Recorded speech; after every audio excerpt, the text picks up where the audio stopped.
بسم الله الرحمن الرحيم. الحمد لله رب العالمين، والصلاة والسلام على خير خلق الله محمد وعلى آله وأصحابه الكرام وتابعيهم بإحسان إلى يوم الدين. ربنا أرنا الحق حقا وارزقنا اتباعه، وأرنا الباطل باطلا وارزقنا اجتنابه. ربنا آتنا في الدنيا حسنة وفي الآخرة حسنة وقنا عذاب النار. بەڕێزان و خۆشەویستانم چەند دەرسێک لە خزمەتتان دابڕین بە هۆکاری ئەوەی کە بینای ڕووناکیمان هەتاوکو گواستەوە نەمانتوانی بکەوێنەوە سەر سلکی دەرسەکان. ئێستا لە مزگەوت دەسەکەینەوە بە دەرسەکان تاوکو ئەو کاتەی بیناکەی خۆمان تەواو بێ و بەڕەسمی ئەچینەوەنەوە بیناکە. خۆی گەورە لێمان قبوڵ کە ئێمە لە خزمەت ئەم کتێبە پیرۆزا بووین. ئەمڕۆیکە لە ڕۆژە زۆر گەشەکانە بە نسبەت خۆمەوە، چونکە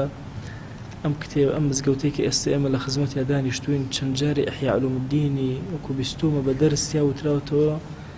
مامۆسایانی ئەم شارە کۆبوونەتەوە لە خزمەت مامۆسا مەلا عوسمانی ڕەحمەتیە عوسمان عەبدولعەزیز. ئەو ئیحیا عولومالدینیان ذکر کردو و باس کردو لە بینی خۆیانە.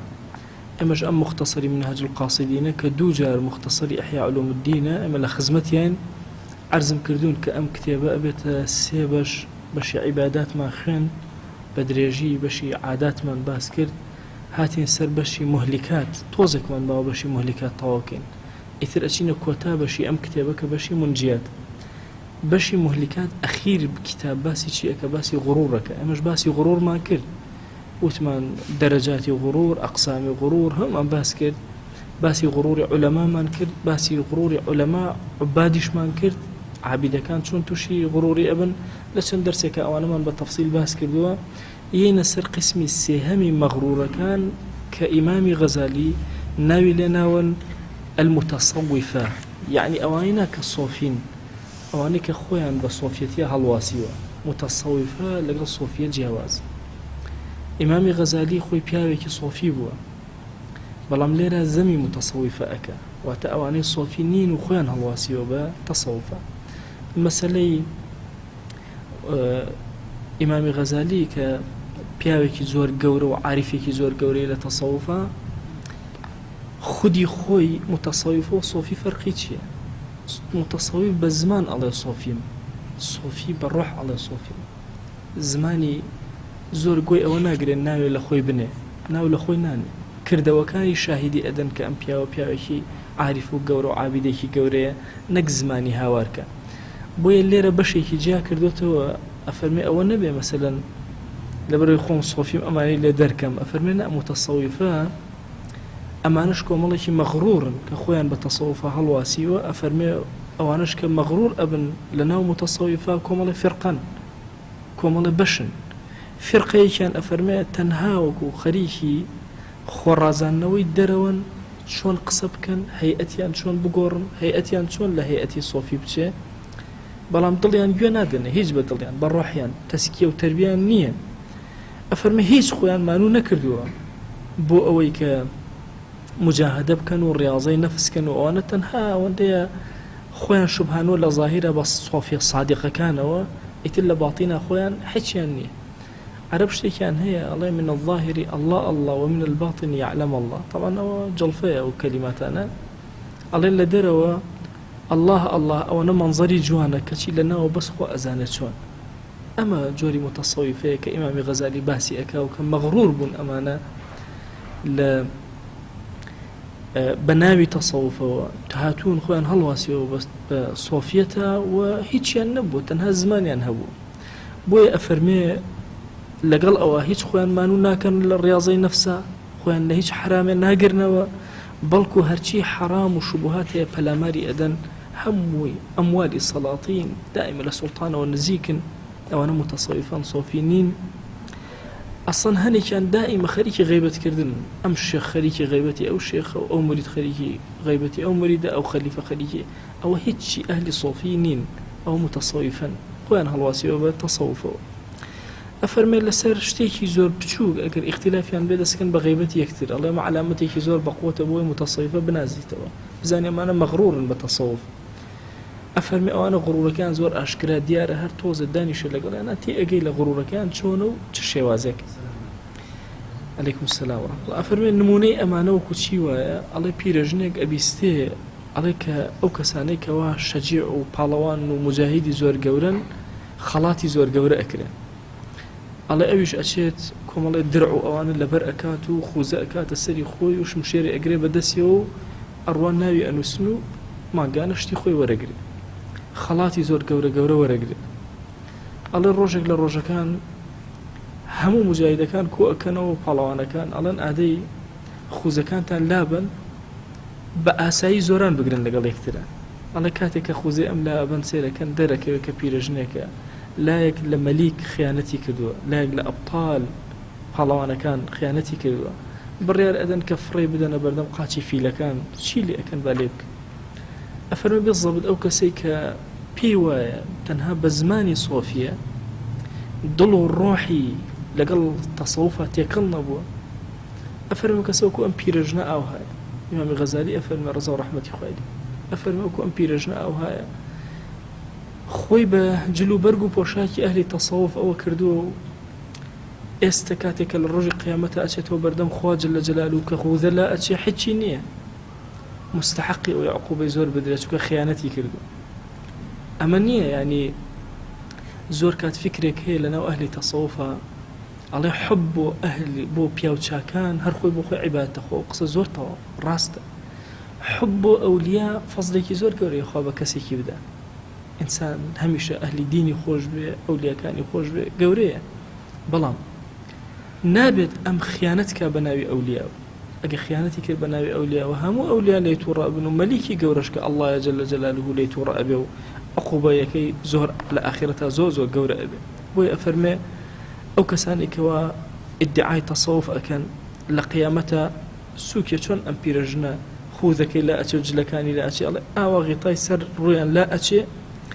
حاکمی ئەکبەر کە خوا لە بەردەمیان ڕائەگیرێن ئینجا سەیری دڵیان ئەکرێ سەیری ئەوە ئەکرێت کە چەند بچووکن ئەمانە هیچ چاکەیەکیان نەکردووە هەموو گیانیان خراپەیە ئەم فرقەیە فرقەیەکی زۆر ظاهرن و خراپترین فرقن لە فرقی متەسەویف سبحان الله لەبەرەوەی هیچ شتێکیان نەکردووە تەنها لە ظاهرا کۆمەڵی جلوبەرگی خۆیان گۆڕیوە خۆیان کردووە بە ئەهلی تەسەوف ئەگەر نا سۆفی حەقیقی ئەو کەسەیە دڵی ئەگۆڕێ جلی دڵی لەبەر ئەکا ئەو کەسە نییە کە بە ظاهر بڵێ من سۆفی و لە باتینە کەس نەزانێت چییە و چۆنە و هەمیشە بە دەوری سوڵتانەکانەوە هەڵسوڕێ ئەفەرمێمە فرقەیەکیانە و فرقەیەکی تر لەوانەی کە مەغڕورن بە تەسەوف ئەفەرمێ ئەوانن کە ئیدعایەوە ئەکەن ئەڵێن کاکە ئێمە علمی معرفەتی خوامان هەیە مشاهدەی حەقمان هەیە ئێمە گەیشتوینەتە مەقامات و ئەحوال ئێمە گەیشتوینەتە نزیکی لە خوا بەخوا هیچیش لەمە نازان ئیمامی غەزالی فەرمێ بەس ناوەکانی ئەزان یەکێک ئەڵێ من حاڵم لێ یەکی ئەڵێ من وجدم لێ یەکی ئەڵێ من ئەبدالم یەکی ئەڵێ من ئەقتابم یەکی ئەڵێ من وەلیەکی گەورەم بەمەرجە تەنها ناوەکانی بیستووە چێژی ئەم کەلیماتانەی نەکردووە تێنەگەیشتووە قاڵ نەبووتەوە تایە ئەفەرمێ ئەمانەش جۆرێکتن لەو جۆرانە ئەسڵەن ئەمانە نەک سەیری عەوام ئەڵێ سەیری فوقەها و عولەماش بە سووک سەیرەکەن ئەڵێن ئەوانە هیچ تێنەگەیشتون لە قوتبیەت و لە علمی معریفە و لە عیرفان و ئەوانە تێنەگەیشتون لە علمی باطین حاڵی نەبوون ئەفەرمێ فرقەیەکی تری مەغڕورن ئەفەرمێ زۆر بە سووکی سەیری عولەما ئەکەن سەیری محەدیث ئەکەن سەیری فوقەها ئەکەن ئەڵێ ئیتر باسی عەوام مەکە چەند بە سووکی سەیری ئەکەن بەڵام ئەفەرمێ زۆر کات مدەتێکی زۆر چەند ڕۆژانێکی زۆر خەڵکی عەوام شوێنیان ئەکەوێ دەوریان لێ ئەگرن ئەو کەلیماتە مزەیەفان و جوانانەی کە ئەوان بە زمانیان نای خەڵک دووبارەی ئەکاتەوە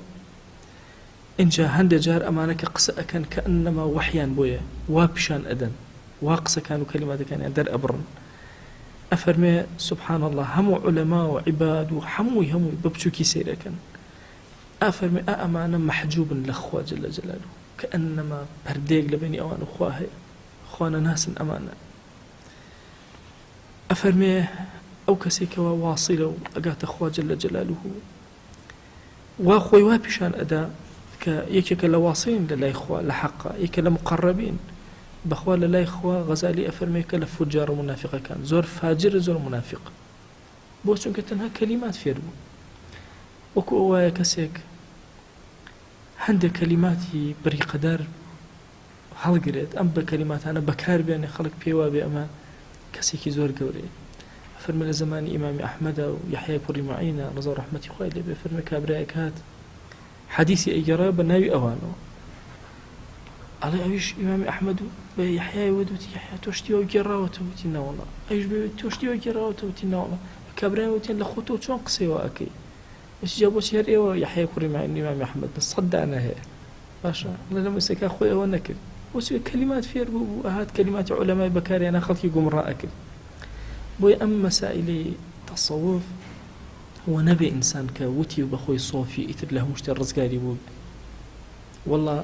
قورئان بە عەزەمەتی خۆی لە فەرمایشدا هاتووە، ئینسان جاری وە قورئان ئەخوێنەوە القورئان یەلعنه، قورئان لعنەتی لێ ئەکا باشە ڕبەتانی للقورئان والقورئان یەلعنه، قورئان ئەخوێنێت وەڵا قورئان لعنەتی لێ ئەکا. ئەی زۆر کەسی شەیە بەخوا خۆی بە ئەولیا هەڵەواسێ ئەولیا لعنەتی لێ ئەکا. بۆیە ئینسان ئەبێت لەم مەسەلەی متەسەویفەی غەزالی وەکو عەرزم کردن پیاوێکی سۆفی زۆر گەورەی غەزالی لەگەڵ ئەوەشا سێرکەن چەند بە وریایی باسی ئەم مەسەلەی تەسەووف و متەسەویفە ئەکا ئەو کەسانە کە خۆیان هەڵەواسن بە تەسەووفەوە. ئەفەرمێ ئەو کەسانەی بۆ شێوازن زمانیان کەلیماتی بەڕاقیان بەکارێن، ئەفەرمێ وەلە فجاری منافقین، بە سوکسێری عولەما و محەدیثین ئەکەن، بە سوکسێری فوقها ئەکەن، بە سوکسێری عولەما ئوممەی ئیسلامی هەمووی ئەکەن. پێیان وایە بەس ئەو چەند کەلیماتە بەڕاقی خۆیان تەواوە، ئەوە فێرقەیەکی زۆر خەتەرن، عینن مەغرورن. ئەفەرمێ ئەوانە ئەحمەق و جاهلن نەک ئەربابی قولوب بن. ئەفەرمێ نە عیلم نە ئەخلاق، نە عیلم حکوم ئەکا بەسەریانە، نە ئەخلاق ڕێکیان ئەخاتەوە. اینجا بە هیچ شێوازێ مراقەبەی دڵی خۆیان ناکەن، تەنها شوێن هەوە ئارەزوی خۆیان ئەکەون وە کۆمەڵێ هەذەیان، کۆمەڵێ کەلیماتی بێکەڵک لەبەر ئەکەن و ئێڵێن هیچی ترن. بۆیە ئەم فێرقەیەکی ترن لەوانەی کە مەغرورن بە ناوی تەسەووف. فێرقەیەکی تر ئەفەرمێ هەندێکی تریان دێن دەست پێ ئەکەن ئەڵێن کاکە ئەو فەرشەی کە شەرع ڕای خستووە ئێمە لولی ئەکەین، ئەحکامەکان هەمووی ڕەت دەکەنەوە، حەڵاڵ و حەرام ئەڵێن هەمووی مساویە وەکو یەک.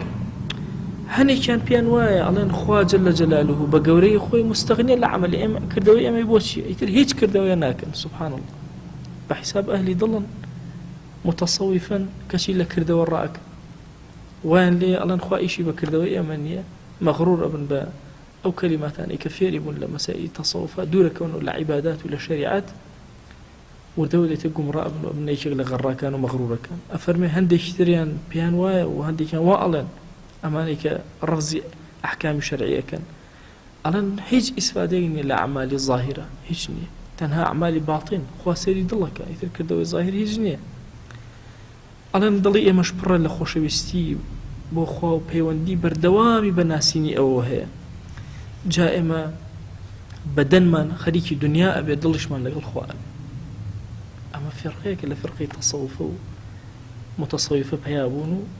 لە زمانی غەزالی هاواری لێ هەڵساوە ئیمامی غەزالی بە ئێستا چۆن. ئەڵێن دڵی ئێمە لە ئیعتیکافە لە حەزرەتی ئیلاهی لە ئاسمان، لە حەزەی ڕەبانیە، ئیتر لە کاتێک کە ئێمە لەگەڵ شەهەواتە ئەژین لە دنیا خۆ تەنها لاشەمان ئەژی، دڵمان لەوێنێ، دڵمان لای خۆیە جەلە جەلالوه. پێیان وایە ئەوانە لە ڕوتبەی عەوام بەرزترن، پێویستیان بە تەهذیبی نەفس نییە بە عەمالی بەدەنی. اینجا پێیان وایە شەهەوات بە هیچ شێوازێ ئەوان لا نادا، تازە ئەوان دامەزراون. اینجا پێیان وایە لە ئەنبیا گەورەترن. ئەنبیا عەلەیهیمو السەڵاتو وەسەلام هەموو ئەعمالی چاکیان هەبوو، ئەعمالی ظاهریان هەبوو، ئەمە ئەعمالی ظاهری نییە. جا سێرکە ئەفەرمێ ئەنبیا عەلەیهیمو السەڵاتو وەسەلام جاری وە بە خەتیئێکی و گوناهێکیان کردووە، 1 ساڵ بە دیار ئەو گرا یا چەندین ساڵ سنین، چەندین ساڵ گریاون بەهۆی چیەوە؟ وهي أقولنا هيك كردويانا كشيء أمانة هيك صلنا كنا ولا قلنا أما فرقة يشتري لا فرقة متصوفة أفرم فرقة يشتريان أو أنا أهل إباحا أو كتايان بينا وساوي زي بدليانا كمال غلط يا بسر زمانيانا شيطان خلطانوني همو جاني أوان مشغولة ب حول أدان بيش أوي علم يعني دامزري حول أدان شي بكن مجاهدة بكن آخر مجاهدة بعلم ناكري إذا توبلي والله من أسمنا وتصوف ودسكن برز كرنا ويخون بعلم إنسان برز نابتر ئەگەر نەزانی چی ئەەکەی هەرزوو ئەفەوتی بۆیە ئەفەرمێ ئەم فرقەیە تریان شەیطان فێڵی لێ کردوون پێش ئەوەی علم تیانە دامەزرێ دەستیان کردەوە مجاهدە و خۆمانوکردن من غير اقتداء بشيخ صاحب علم ودين صالح للاقتداء به پەیوەند نین بە کەسەوە نە پەیوەندی ئەکەن بە شێخێکی کە خاوەنی علم و دین بێ نە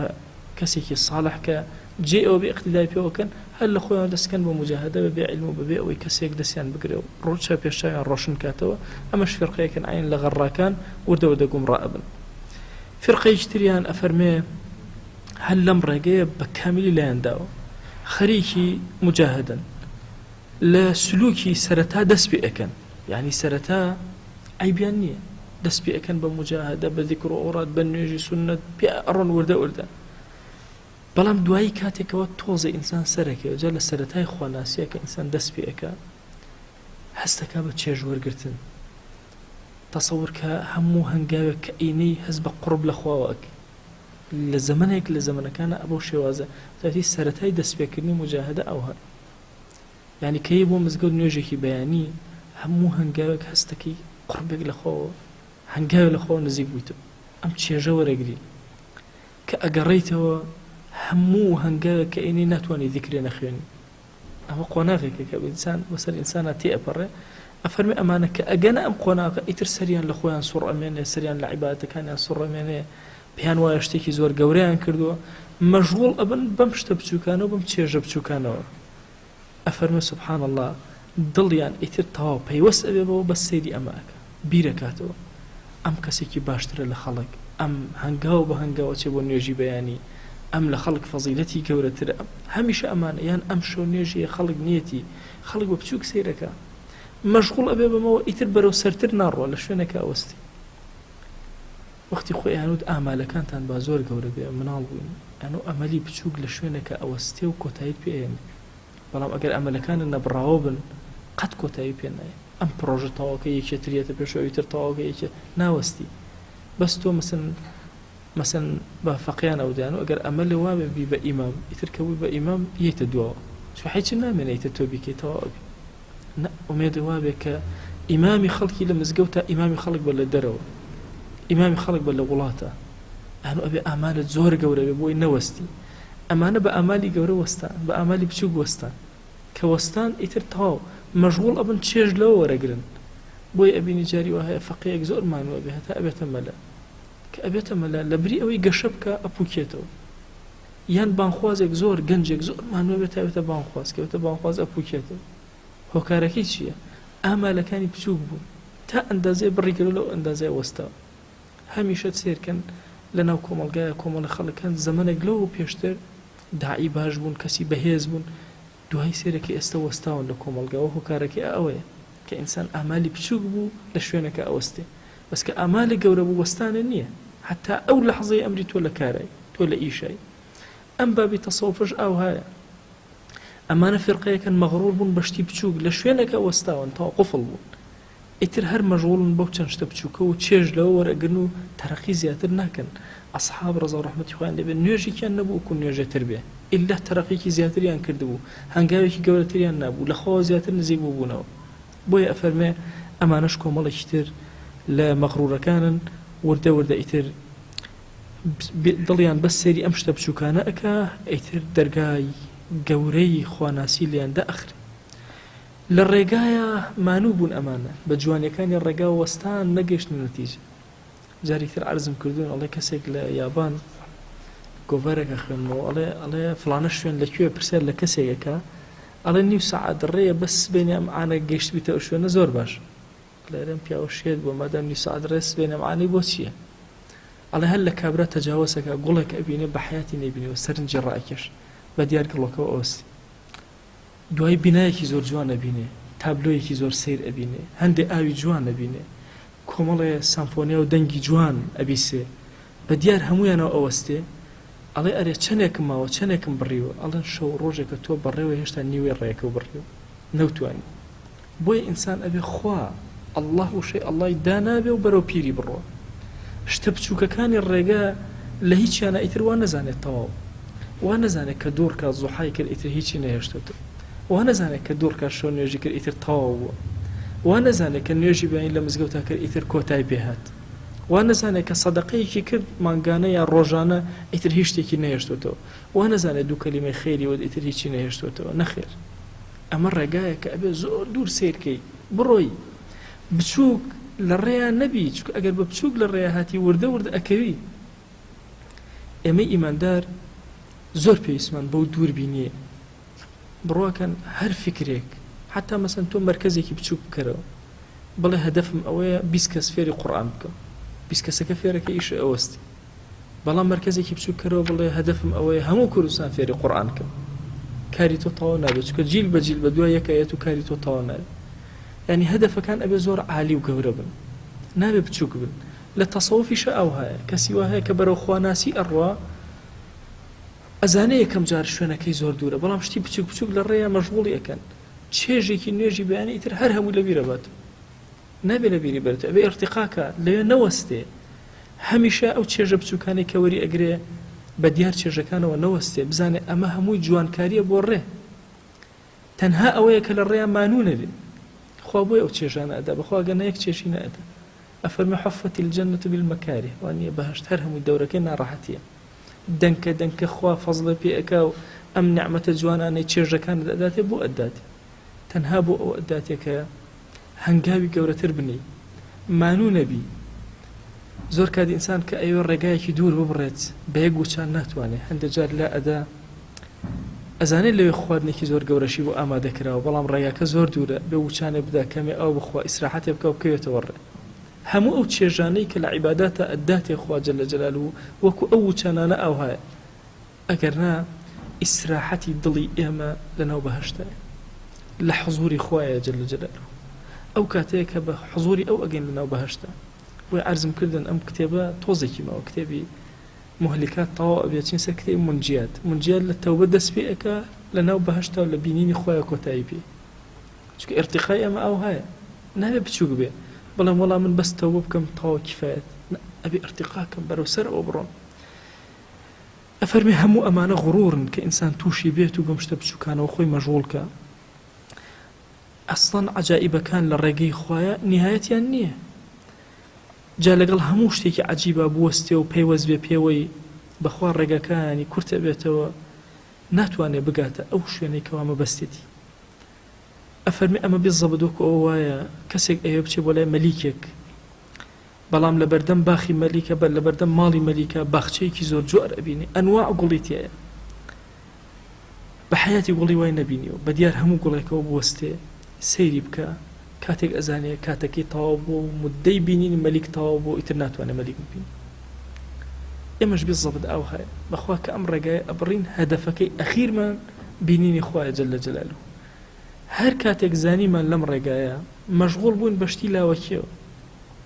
حتمەن ئەلێ بزانین نەقسێک هەیە غەڕایەکمان توش بۆ شتە بچووکان غەڕامان نەکەن، خۆگوڵەکان جوانە، خۆ ئەمە چێژی لێ وەرەگرین کە لە بەردەم دەرگای مەلیکە ئەنواع جۆری گوڵی جوان ئەبینین، بەس ئەوە هەدەف نییە، ئەوە هەمووی ئیشە بۆ شتێکی تر،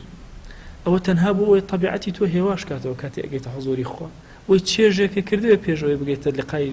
جوانی خوا جەل جەلالوهو کە ئەیبینی، کۆمەڵێ جوانیت بینی بێ